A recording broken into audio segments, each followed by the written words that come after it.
Due to the graphic nature of this program, listener discretion is advised.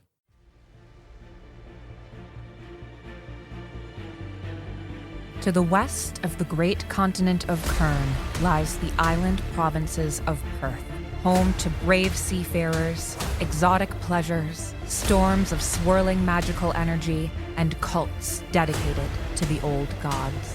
Upon these white sands came the Eve's Watch, a band of sellswords and brutes seeking their fortune upon the shores of these lands.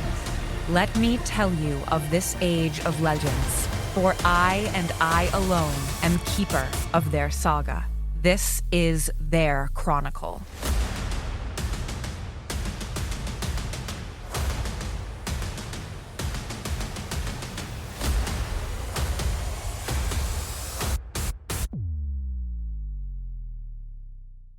Lovak and Shynn, you're escorted by that soldier to the barracks. He enters the barracks with the two of you following behind him, and he leads you up a set of stairs to Kushim's room. Just gonna walk right in. If there's a door, just gonna open and walk in. He waits outside. Lovak strolls in like it's his room. Shynn follows right behind. Pretty Spartan furnishings. There's armored dummies there with suits of armor on them. Several weapons, very well cared for, hung in the room. A bed, a chest at the foot of the bed, and a trunk. Does it look like the room's been, not necessarily ransacked, but quickly packed away, or is it just nice and neat and orderly? Neat and orderly, like you would expect a soldier's room to be kept. I said we go through and see if we can find anything that would suggest that octopoid brooch that we've seen a few times. Absolutely, toss the room. Well, I don't know to say toss the room, but Right. let's search the Well, room. it's a phrase. I'm going to start going through everything, see if I can find any indication that he has any affiliation with the red-robed individuals. Anything out of the ordinary, anything non-soldierly. Make some investigation checks. Well, those are horrible.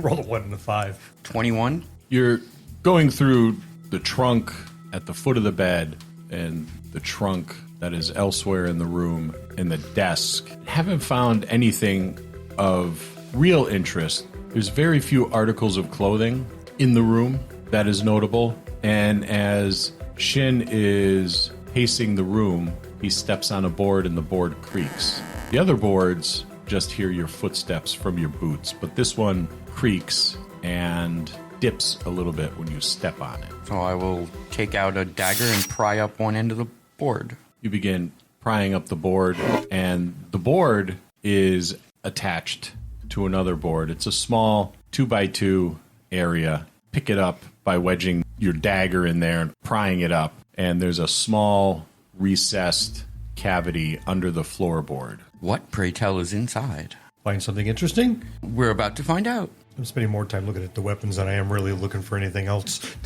There is a small book in there with the back side up. Anything written on the outside? Nothing on the back of the book that you can see. I will pick it up and flip it over. Anything on the spine, anything on the front. The front has a simple engraving in it. It's a leather book cover with inlaid with gold of an octopoid creature with several tentacles ringing it almost like the rays of a sun. As you pick it up and lift it out of the cavity, a glint catches your eye. Underneath it is a brooch.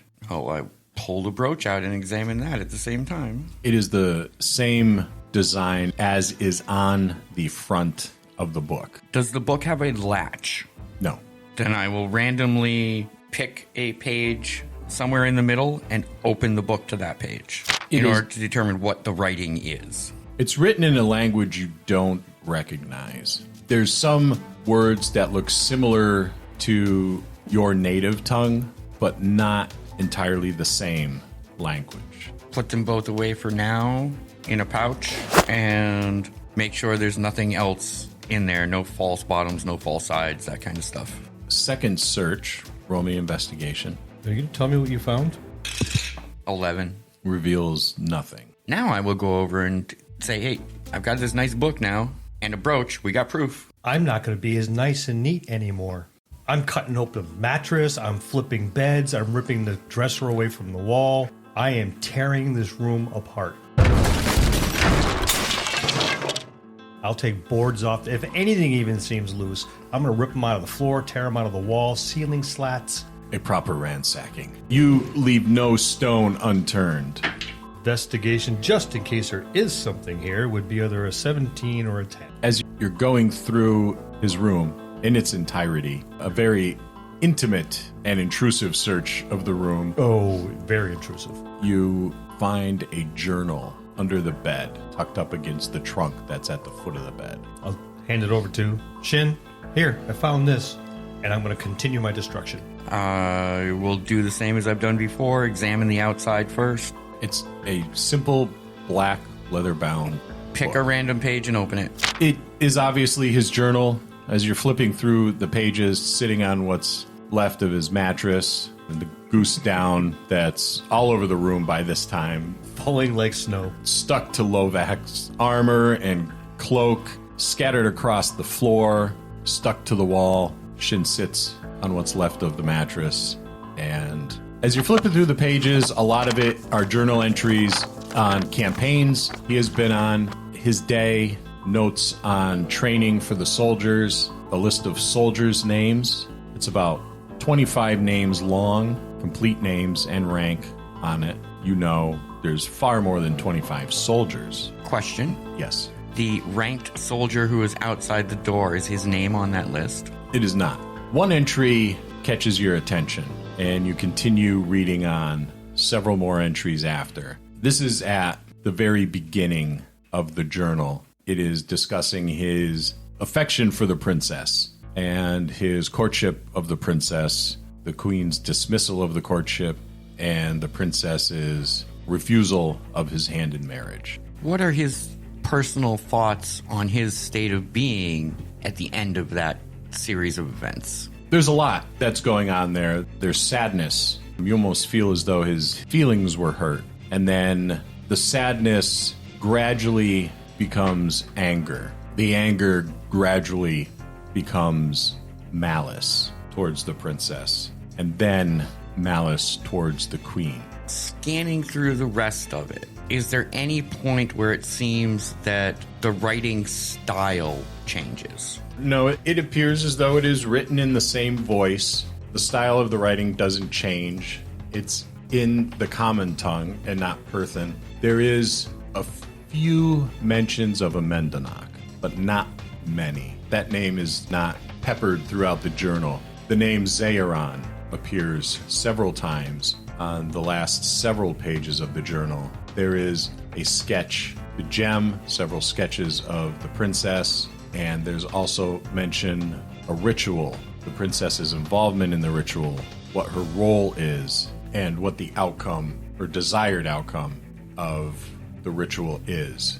And then at the end, there's an entry that says, "Then she will be mine." Do you want to give me specifics now on the princess's role and the outcome? Because that's what I'm concerned about. The plan appears to be that the princess will be part of a ritual performed by Zayaron.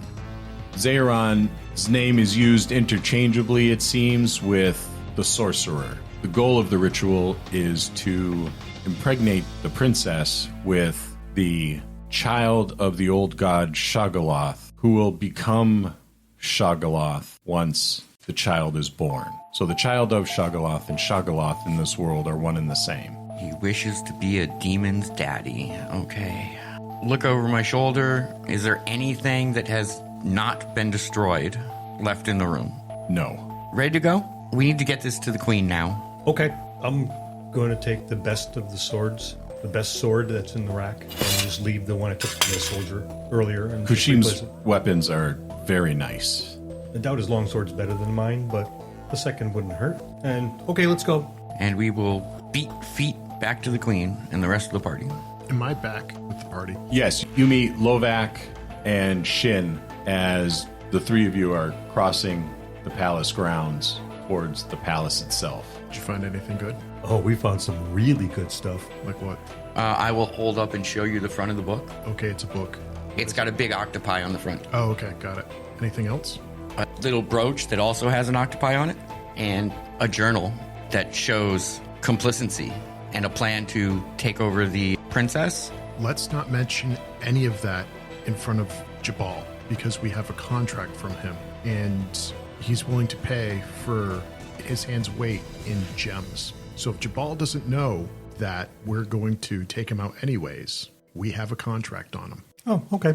I don't want to say anything in front of that greasy-tongued individual anyways. It was actually the greasy tongue. The weight in gems of Jubal's greasy tongue from Kashim, but then Jubal was willing to give us the weight of Kashim's hand. Right hand. Right hand. Rings included. Rings included. Yes. Nobody's getting along right now. In Lovak's and Shynn's and Ku's absence, did anything transpire in the throne room while we were there? The queen questions Jubal. The queen is quite pleasant, but you've seen her fiery temper, like when she dismissed Shynn that one day from the chambers. She, at one point in time while questioning Jubal, stands bolt upright, slamming her hands on the heavy wooden table, which causes the table to shake and Jubal to shake a little bit. She's more a soldier than an aristocrat, and that's scary. There's a great deal of intimidation when she stands up. She seems taller and she seems larger. She's not frightening because she's a queen. She's frightening because she's a force to be reckoned with. I approve, as I'm sure do my companions. Did Jubal spill his guts? Jubal is insisting on his innocence. He was the one that came to us saying that this fellow was crooked. Is he going to tell the queen the same story? He vomits forth information as quickly as he can. He is in self-preservation mode. That is clear. He drops the facade of the cheerful, happy-go-lucky, charming rogue and immediately goes into self-preservation mode. Bowing as best he can from his seat in the chair at the other end of the table, pleading, looking to every one of you that remains there for help and moral support. I provide none. Just as Jubal's being dragged away, and you're not too sure where he's being dragged away to, but you know wherever he ends up, it's not going to be a pleasant experience for him. That's just a feeling you have in your gut. Lovak, Shynn, and Ku enter the chamber. Why do I feel like we missed something good? You missed Jubal pleading for his life, in a sense. You did. It was good. Your Grace. It was entertaining. You need to see what we found. You have found something? Is Kushim okay? Is he well? Quite the opposite. It appears he's a traitor to the crown. She gasps. May I approach? Of course. And I will lay out the book, the brooch, and the journal, and then flip the journal to where it starts talking about his love of the princess. And we'll say, there you go. It's plain as black and white to me. You've even dog-eared the pages that you want her to read. Yep. Most of these items were found in secret compartments Where? in his room. A small tear trickles down her right eye. Is most disappointing. My dear Kushim is a traitor. And Jubal hears this and whips his head around and says, See! See, my queen! Jubal is still a loyal servant of the crown. Beloved crown and beloved queen. Mr. Ku. Can I take his tongue now?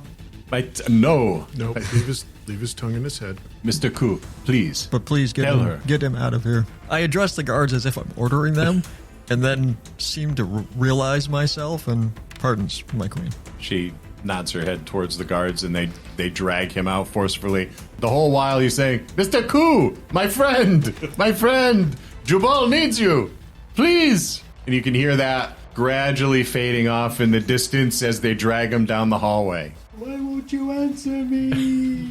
Ku will remark that Jubal was suspicious of Kushin all along. Mr. Ku, you mean to tell me that snake, The snake oil salesman, yes. actually the one to trust? I don't know if trust is the right word. Your trust was better placed in him, even though it was still misplaced. That is even more concerning. I think it took a snake to find a snake. How is it you came by this information, Mr. Ku?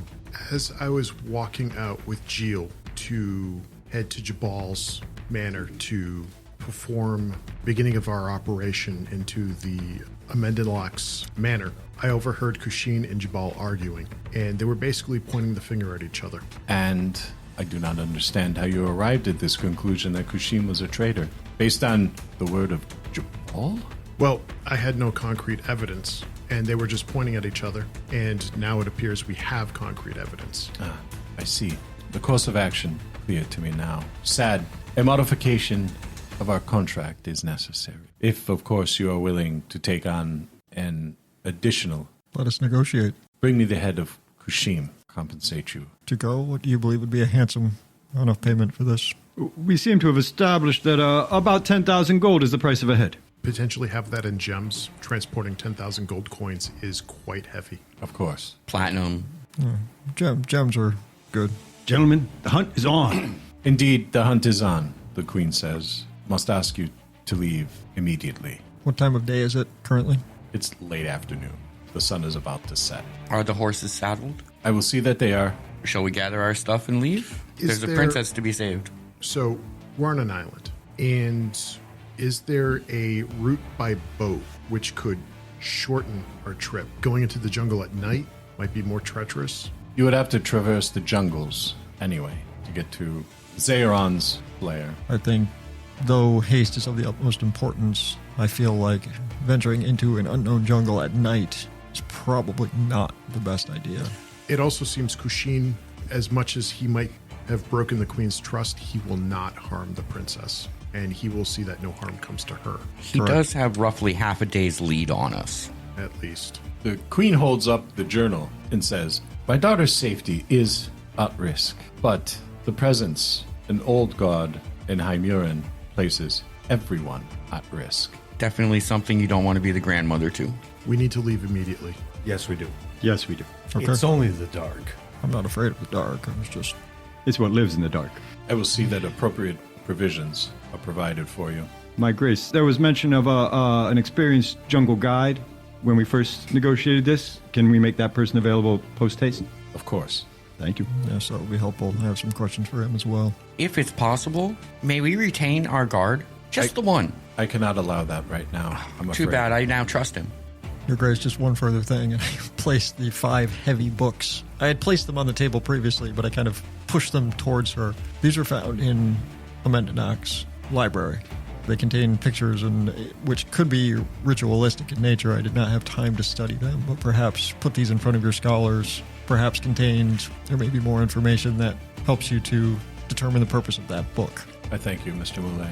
Hurry. Your Grace, before we leave, and I flip the journal over to the page of the 25 listed soldiers, does this list have a significance to you? Those are all members of my personal guard. Then this is either a hit list or a list of people we need to watch out for. She hands the journal to the older gentleman standing alongside of her.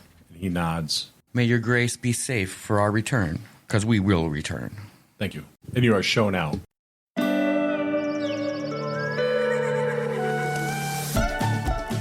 Attention all Dungeons & Dragons fans. Red Dirt D&D brings you the world's greatest role-playing game with an Americana twist.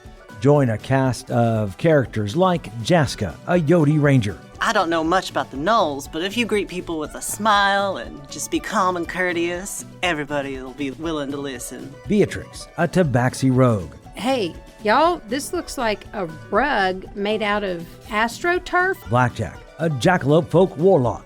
I do have large feet. Thank you for noticing. Twitch, a Rat Folk Necromancer. Soon the world will be mine. Stop laughing. How dare you? Oh, easy now. There's no need for violence. Ziansi, a Spiderkin Cleric. My favorite flavor of blood is red. What's yours? And Billy, a Possum Fighter. Underestimating me would be the last thing you do. Red Dirt D&D includes original music and sound effects. We'll also keep the program short, only about 40 minutes, so you can easily listen while driving or working out at the gym. New shows drop every Wednesday and are totally free. You can listen to the latest episode and catch up with past performances on Google and Apple Podcasts, Spotify, or anywhere you get your favorite online programs. You can find out more information at Red Dirt D&D on Facebook, Twitter, and at reddirtdnd.com.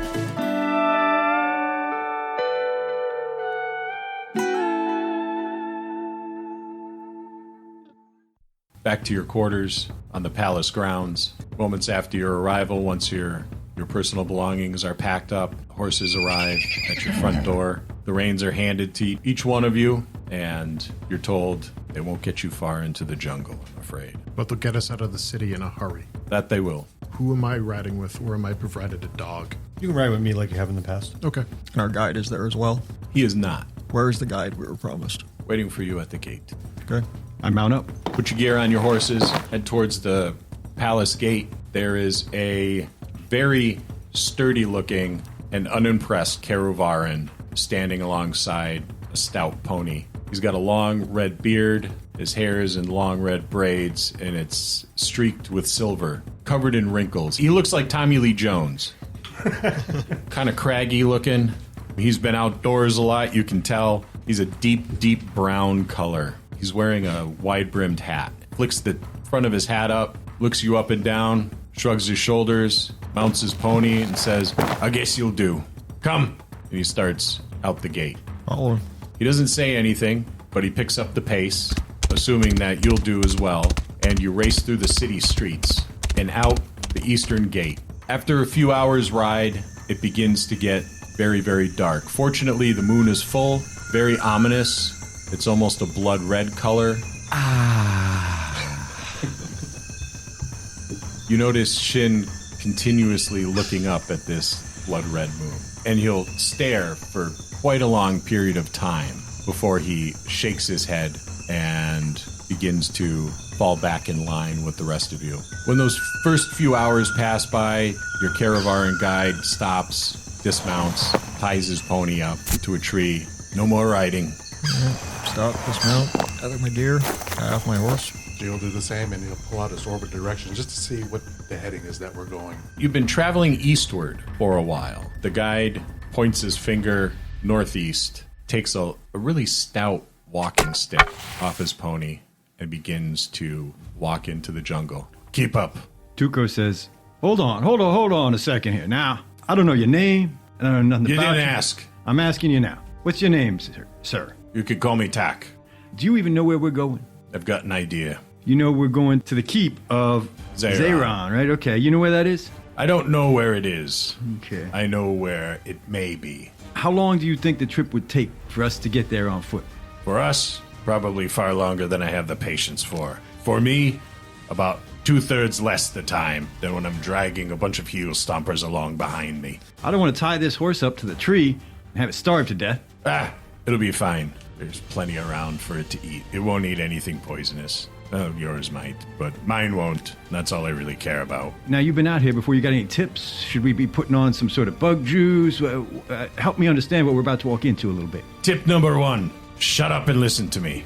Tip number 2, don't fall far behind because I'm not going to go looking for you in the jungle and something will probably eat you. Tip number 3, don't eat anything unless I tell you to. And tip number 4, and the most important one, shut up and do as you're told. Can we go back to tip 2 about the things that are going to eat you? I think we're going to need a bigger boat. Can you say more about the things that might eat me in the jungle? There's a lot of them. The bugs will sting you and kill you. The birds will dig your eyes out. And there's all manner of large, hungry things in there. There's spiders the size of a serving platter that'll crawl on your face, disintegrate your flesh, and suck it through the hole it made. I look around at my group and say, well, this sounds fucking terrible. Sounds just like home. Mulay says with a sense of relief. It's a safari. Well, what are we standing around talking for? Exactly. I'll take the saddlebags off the horse, stuffing any provisions that I can off of any of the horses that have been left behind, including if there's any oats for the horse, I'm going to bring those too. I'm going to model after Lovak, looking into the jungle, just keep both hands on the daggers. He jams a torch into the ground, strikes his flint and steel a few times, and lights it up. It's nighttime. I pull out my moon-touch dagger to act as a light. All right, who's bringing up the rear? Actually, the big bastard there. He points to Jeel. I won't lose sight of him. Hands you the torch. Take it. He lights a lantern, hands it to Lovak. I prefer to walk through the embrace of the dark, but I guess if I'm stuck with it. Well, the problem with the embrace of the dark in the jungle, sir, is that it will gladly embrace you, and I don't feel like carrying my lantern. So I will carry the lantern. Can you tell me the guide's name again, please? Tak. Why don't I carry the lantern? In case it should come to swift combat, I'd like your sword hand free. You hear a long, irritated sigh. I'm gonna leave you behind. No, you're not. Just start walking, we'll follow. Mind your tongue. Taps you with his walking stick. Do as you're told. I tap him with my walking stick. Rule number 1. Shut up and do as you're told. You'd make a big meal. You're a buffet line in the jungle, my boy. A buffet line. Something's going to look at you, and they're going to think, I'll fill my belly for a while. I could eat on you for a long time. Fall back. Hold your torch up high so we can get a good look at you, so we don't lose you. I fall back with my torch up high. Now I'm worried about what's in the jungle. Scream loud if something bites you. He goes trudging off ahead of you. Single file. It's not a city street, you know. All right, so what's our marching order? Jeel is obviously in the back. Tack's in front. Yep. Lovak, you want to be right behind our guide. I'll come behind you with a lantern. Then I'll be behind Lovak with my dagger acting as a light All right, source. so you between us then. Lovak, then you, then me. Lantern. And me. Shynn. I'll be right in front of Jeel. Okay, yeah, Tuco and then Jeel. And watch the wee one. Something will scamper off with him. How much do you weigh? How much do I weigh? I weigh, unequipped, I weigh 75 pounds. With equipment, I am about 150, 160. I was thinking of a carry, but that sounds like too much. I'd get tired quick. As you enter the jungle canopy blots out all the light. It is pitch black, and you can't see more than a couple feet in front of you. Tack will often grumble back at Moulet to keep up. I can't see if you're too far behind, boy. Maybe you should be carrying your lantern. If I had to carry my lantern, I wouldn't need you now, would I? Step up. In a loud whisper, I yell, Moulet, don't forget rule number 1. Shut up, Tuco. You're close. He takes you through the jungle for an extremely long period of time. Every now and then, the jungle opens up, and you cross a large field of flowers or tall swaying grasses. When you enter those areas, he barks back. Hold on to the wee one so nothing grabs him. Velociraptors? Don't give him ideas. Crew, who are you in between again? Moulet and Lovak. When the sun starts to come up, he holds up a hand for you to halt. We'll take a brief rest here. Take some food, sit and rest for a while, and then we're back in the jungle. Tuco takes out some provisions and squats down and starts eating. Look before you sit. And now he's stomping on the ground that he's about to squat down on to make sure there's nothing there. Throughout your entire journey in the jungle, it was alive. There's things moving above you, things moving below you, things moving alongside of you, big things crashing through the jungle. At one point in time, it appeared as though the whole jungle floor was moving.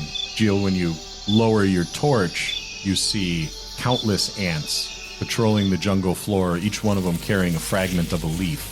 Swat them with the torch. You can almost hear the eye roll from Tack up front. You've camped in forests, you've camped in frigid environments of the north, you've even camped in some parts of Perth on other islands, but you've never camped in the dense jungle before. It is an entirely new experience. We'll do a hard march throughout the day after we're done with our rest, and then we'll camp for the night so none of you die from exhaustion. See if we can make up some distance between us and this Kushim person. I'm willing to hike till he's tired. Me, not so much. Unless somebody's willing to carry me. I could carry you. I couldn't carry you 24 hours straight, but Tuco's got a 500-pound lift. I could even trade with Jeel once in a while. What? that wasn't a question. And you could be an excellent lookout from that high vantage point. I got the lookout. We'll report to Ku if required. If it comes Walking down up. to it, I can carry Ku or his equipment, but not both. He'll bark at you to drink something, Oh, I'm but drinking. not too much. Drinking. I'm fine, talk. Needing some rations. I said drink. I'm fine. You'll melt away to nothing in the jungles, boy. Not gonna happen. He doesn't really drink. Let him- Just let him be. He doesn't eat. He doesn't drink. It's his thing. Let it melt. He doesn't eat or drink. While we're resting, Ku will go through his herbalism kit to try and make some tonics that are refreshing with the local herbs that do that. Would you like a medicine check? Yes. 22. And hand them out to the members of the party and even offer one to Tack if he'll take one. Oh, it appears as though you know what you're doing, boy, don't you? Go drain the bottle. Thank you.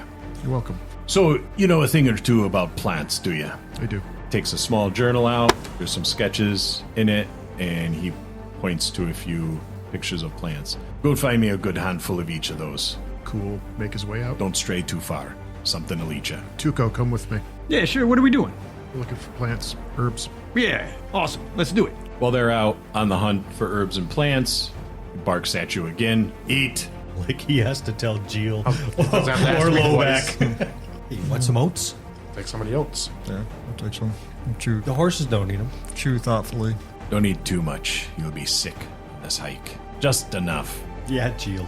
Just enough. Shynn is starting to march a small perimeter about 10 feet away from everybody, keeping an eye on the edges of the forest while everybody else is eating. Moulet just sits, relaxes, eats, takes oats as offered from Lovak, and feels the power of his patron flow back into him, ready for use as necessary. Lovak's going to hand a sword to Jeel. Get a load of this. Take it. Do you think Kassoon, what the hell is his name? Kashim. Kashim? Do you think he's going to be pissed off when I kill him with his own sword? Nope, and I give it right back to you. You find the plants easily, and in time you and Tuco return. Tak nods approvingly. That's the closest thing to a you did a good job that it seems like you're going to get out of him. He binds them together with a bit of cordage and stuffs them in his pack. With my herbalism knowledge and Tuco's poisoning knowledge, would we be able to determine what he needed them for? If you want to make some rolls, you certainly can. 23 medicine. For my poisoning, I add my proficiency, I'd suppose, to the roll, but yes, just that. Intelligence, I'd say, yeah.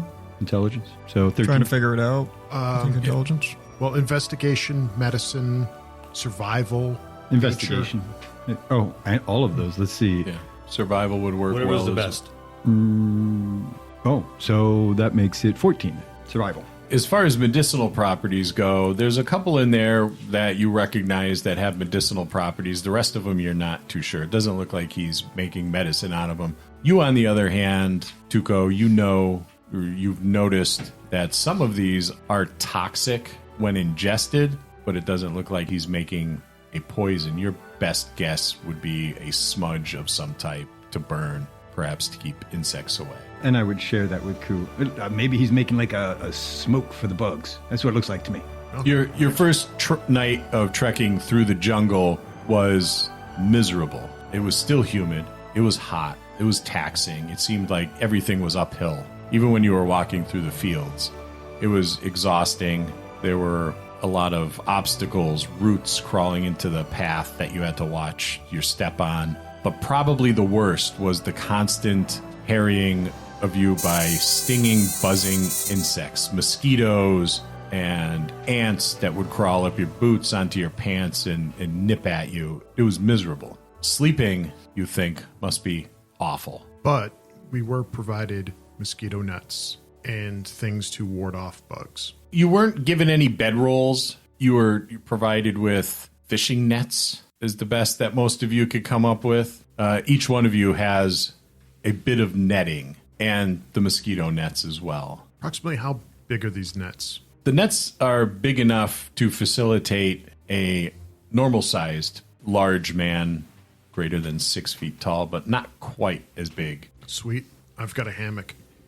Yep, that's what I was thinking too. Jeel? You could roll around in yours like all day. It's so large. Trampoline park. Jeel, would you like to borrow mine? I won't be needing it. I'll take it. I just hope to survive until nighttime, so. Fix it to my bedroll. He barks at you and says, "Up!" and starts walking off into the jungle. Don't forget to put the torches out. Sheath my dagger. Blow out the lantern. The sun is starting to get really hot. It is that time of the day where the heat just becomes gradually more oppressive as the day wears on. Jeel gets slower. It's awful. It's absolutely miserable for most of you, but for Jeel, it's torturous. Only positive to it is there are moments where the canopy is so dense that the sun doesn't penetrate it, but then there's the stinging things. So it's heat and stinging things and a tremendous amount of thirst, constantly moving carpet of insects beneath your feet. Some going over your boots, some going up your legs, some landing on your arms. How they do that, you do not know, but everything here seems to bite. I will walk with the netting over my head. Ku is going to go into his pack, take out a block of incense, ask Shynn to light the incense with his prestidigitation, and then smoke himself with the incense and pass the block on to his party mates. Give myself a good smudging. Tuco will rub it on himself, but Tuco has become very zen about the bugs. You don't want to rub it on yourself. It's a block of incense that's on fire a little bit. Kind of bathe in the smoke. Oh. After Tuco rubs it on himself a bit, he gets better instructions on how to use it. He has come to be a little zen about the bug bites, and he's almost enjoying the experience, like little stings. Oh, gets a little shiver. Something about the pain is he's starting to rejoice in it. Something you notice about Shynn is there doesn't seem to be any bugs around him. He doesn't seem to be bothered in the least bit by them. Jeel is complaining about them. Constantly. Jeel, would you go spread eagle for a second and allow me to smudge you? I'll smudge myself, please. Thank you. Okay. And I will prestidigitation several puffs of air directly into his face in order to try and cool Jeel down a little bit while he's smudging himself. Like I said, I am walking with the net over me, too. I'll take the smudge and smoke myself down, and then I'll find a spot in my pack where we can take a stick, put it on the end of the stick, put the stick in my pack, and I'm in front of everyone else. So they'll have to walk through the smoke. Choo-choo train. Yeah. I'm a Lovacomotive. As the morning wears on and becomes early afternoon, as you're traveling through a relatively open area, it's a broad open area. It's nice because you can see the sky. It's terrible because the sun just beats down upon you hard. And as you pass through that and enter the jungle again, you hear a lot of cursing and grumbling coming from up ahead and around a corner. Stealthy person? Tuco, maybe? Yes? Should we take a look ahead? Tack. Sure. Can we stop here momentarily? Aye. Tuco approaches Tack. You hear those voices? Let me go check that out. I'll be, Cools as well. Keep your head down. With full stealthiness, I attempt to approach the voices to within visual range. Same. Make some rolls for me. 17. 2 plus 7. That'd be 9. Ku, you easily crouch low, disappearing amongst ferns, behind trees, large rocks. Sometimes you're even standing out in the open, but it's perfectly still. You can't help but chuckle as you watch Tuco, not so stealthily, but making a very good attempt at being stealthy, crash his way through the jungle, stopping for a minute and then continuing until he snaps a twig or gets stung by something particularly nasty and curses. Telepathically, is that how an assassin sneaks? Well, not normally, but I'm off my game. Shut up. Telepathically, shut up. Ku, as you round the corner, you see a large snail.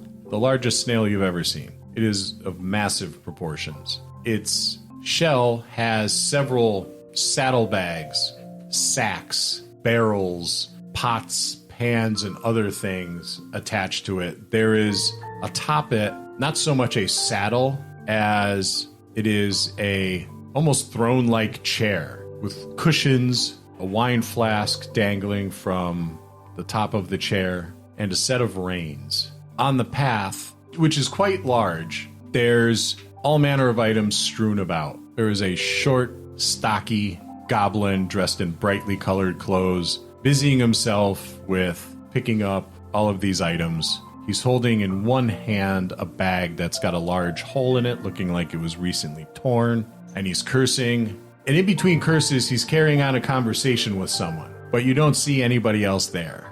There's no, rock biters, men with bats.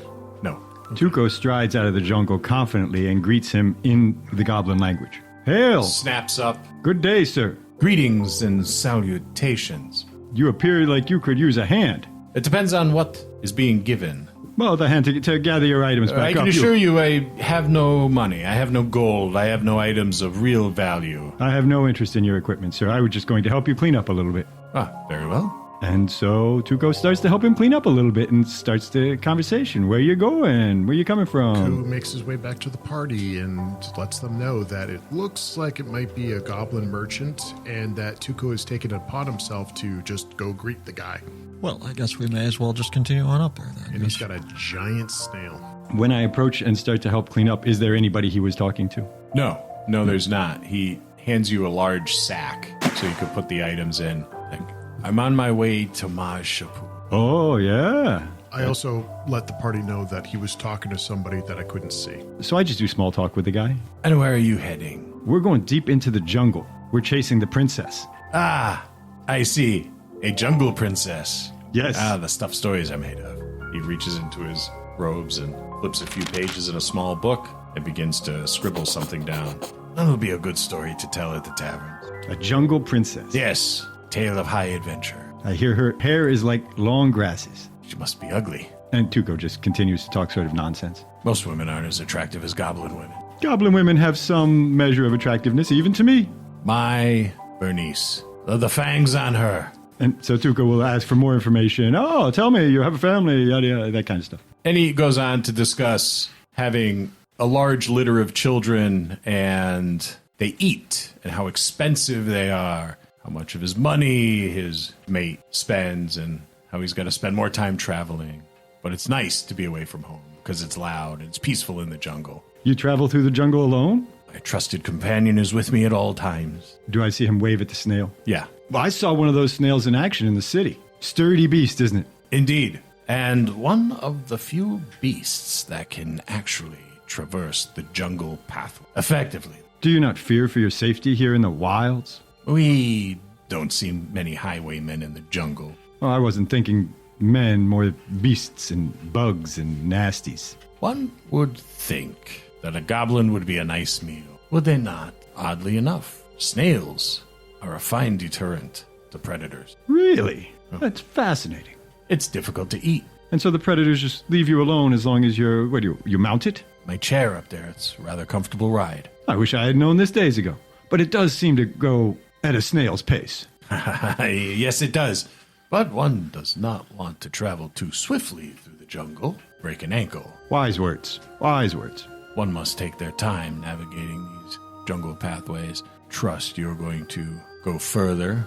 Yes, my companions will be here momentarily, I'm sure. Companions, not highwaymen. No, we are men of honor. We're in search of the princess. Of the jungle. Yes, jungle princess and all that business. We are brave and great heroes, honestly, really. And that is what you hear from Tuco as the rest of the group approaches to see him helping a goblin gather up their wares. Good day, sir. He raises one clawed hand. I will raise one clawed hand in return. Good day to you. Tell me about this princess. I slowly turn and look over at Tuco. What have you been telling him? Tuco says, meet my new friend. We should be going. Give it. We should be going now. Pleasure to meet you. He waves. Tuco, I think this man has his business under control. Absolutely. We were just passing by. I thought I'd lend a hand. We'll see you later. Be careful. Moving into Watuabe country. Who are the Watuabe? What are the Watuabe? Why are the Watuabe? I'm stopping there. They're not very friendly, he says as he unrolls a rope ladder and begins to climb up it. Pulls it up ahead of him, behind him. Tack, do you have information about this you can share? I do. Okay, we can discuss on the way then. I didn't want to rattle any of you. Do we look like we rattle easily? I don't suppose we luck out and you have a Wanatabi wife? No. Oh, okay. That would be too good to be true. So you're a merchant, yes? I am.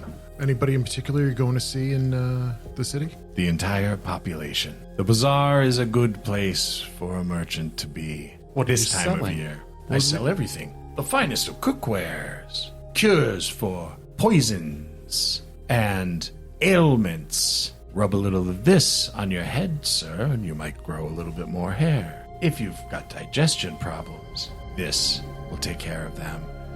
If you want to make a nice meal, you have to have the proper instruments, of course. So, a pot, a pan, and utensils. Utensils for the civilized diner. I'm walking away. I will take some of those utensils. Ah, you use utensils. Wonderful. What would you like? I have spoons. I have forks. I have a combination of, wait for this, a knife and a fork and a spoon. He produces one. The back end, you see, traces a finger along the spoon, is a spoon, but the front of the spoon is not blunted like the spoons you are used to, my boy. These have the tines of a fork on them. Are you eating steak? Of course you are. Big fella like you eats a lot of steak, don't you? Yes. And he flips it around. The back end of the handle is a knife. Everything a distinguished gentleman like you, my boy, needs to dine. I'll take one. Just out of curiosity, what is the size of this? Because goblin, is it Valrakian or Balrakian? Val. What's the size? Is it like goblin sized, human sized, or Balrakian It's sized? human sized. Did it look like a toddler spoon in his hand? I need a bowl and a cup with it. Well, of course you do. And he reaches in. This I don't. Here, hold this. See how it feels in your hand. Almost like a well-balanced weapon. Try it. I Fiddle like about this. with it. It feels good, doesn't it? Yes. Yes. You guys want one? I have walked away. A bowl. Yes, I want one. I want one. Get two. This, I think. Men, please finish your business quickly. We have to get on. Yes, I have something for you as well. We don't want to leave you behind. No kidding. This is a fine bowl. I'll take 2 You bowls, look like 2 cups, and 2 of these. these hammered tin bowls. The finest tin. He's you'll already ever buying find. them. Hand them over. Have him pay you. Yes, and the cups to go with it. Yes. Yes, one gets thirsty. Another one of my magical forks. I'm going to stop, turn to Moulet. Can I kill him now? It'll be 5 silver pieces. I'm not sure that's necessary. However, I'll reach into my pouch we must be away. So, and gather 5 silver. Tuco, I thank take you. what you need. Let's go. Jingles the coins Yeah, in his okay, I'm good. hands. Come on, puts big them in guy, his let's go. pouch, and bids you farewell and barks, "Yeah!" Snaps the reins, and the snail takes off down the path, 1 inch at a time. I'm gonna give Tuco his little magic fork spoon here. Tuco's not even going to put it away. He's playing with this. This is cool. From beneath the umbrella, the goblin leans out, waves to you. "I'll see you in Mahz'Shapour. Come and see me in the bazaar. I'll be there all month. Watch out for the Watuabe. They're cannibals." It'll only take you a month to get there. Pleasant journeys. And then once the party reassembles to attack, what are the Watanabe? The Watuabe, they're a tribe that's very territorial. They reside in the jungles here. They don't like the Mahz'Shapourians. They have a storied history with them. Conquering, slavery, all that messy business with colonization. They don't like intruders. They were friendly, I hear, at one point in time, but friendly didn't get them much, but shackles. So now, I hear they're cannibals. They'll eat you. They don't eat one another. Huh? But they'll probably eat you. Definitely eat you, he says as he looks at Jeel. So I'm an appetizer and you're the buffet. Be a good day. Do we have to go through their territory? We don't have to, but this is the quickest way to where we suspect Zaeron's keep is. Is there a way for us to barter our way through? There's always a way. Perhaps they'll leave us alone, but perhaps they won't. It depends. None of us are Perthans. They don't like the Perthans.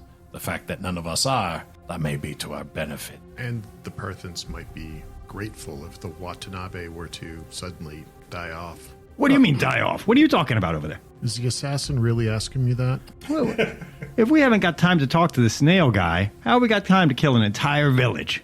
I don't know if I would like to be party to genocide. If they come looking for a fight, they'll have one. If they don't, just let me do the talking before you start swinging steel around. You hear that, Tuco? Let Tak do the talking. Yeah, okay. Today. The jungle trail begins to lead ever steadily upward until it's extremely steep. And you find yourself pulling yourselves up the trail from tree to tree. Eventually you make it to the top of this rise where you can see the jungle below you and the jungle that is crawling up the mountain. For a period of time you're walking across somewhat treacherous and narrow ledges. Your pace slows down quite a bit. Tak is frequently holding his hand up to have you stop. He barks out commands every now and again. Keep one hand on the rock wall.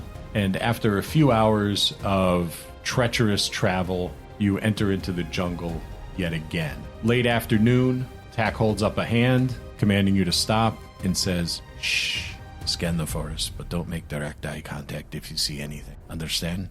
What are we looking for? I think you'll know when you see it. There's one of them standing directly in front of us, off to the left, in the jungle. Active perception or passive perception? Active. 18. What'd you get, Bill? Oh, 1. Not 20. 10. Okay, let me add my perception bonus. 0. It's a 1. 7. Who got the nat 20? You got an 18, Ku? Got a 19. Jeel with a 19, Tuco with a nat 20, 10. Boulay with a 10, 7. 7. I'm busy looking at my new sword. Jeel, you don't have to look very far. You just shift your eyes without even moving your head to the left of you, and you see, at first you don't see anything but jungle, but then you begin to see the outline of a form. It looks like a giant upright tortoise, 2 hands holding a spear. It's wearing a feathered headdress, and it's off to your left. And I'll slowly point so everybody sees where I'm pointing, and that's right there. Jeel, points and says, right there. Tack swings around, glares at Jeel. You damn fool! And just then, a spear thuds into Tack's chest, and he falls backwards. And that's where we'll leave it this week. Join us every other week as the Eve's Watch continue their adventures in Perth. Thank you to our patrons. Find us on Patreon to join the executive producers team and support the podcast. Our cast, Bill Robitaille, Louis Aponte, Frank Whedon, Jared Parker, Marcus Holt, Sin Morse, our DM, Scott, and me, Nova.